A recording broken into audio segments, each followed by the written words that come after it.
Divendres passat es va presentar la 7a trobada interna d'escarceració organitzada pel Consorci Provincial de Bombers de València, amb la col·laboració de l'Ajuntament de l'Eliana, que tindrà lloc els dies 9 i 10 d'abril en la localitat.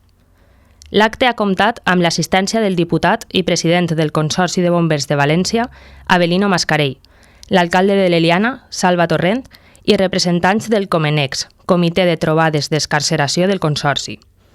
Es tracta d'una trobada dedicada al món dels rescats en accidents de trànsit, en la qual participaran 17 equips del Consorci i que tindrà lloc a la plaça d'Europa de l'Eliana, amb caràcter obert al públic.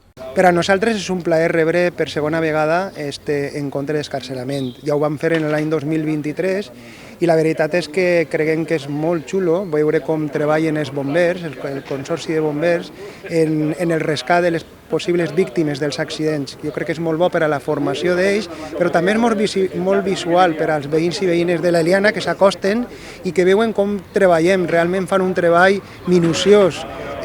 Jo crec que això n'hi ha que ficar-ho en valor.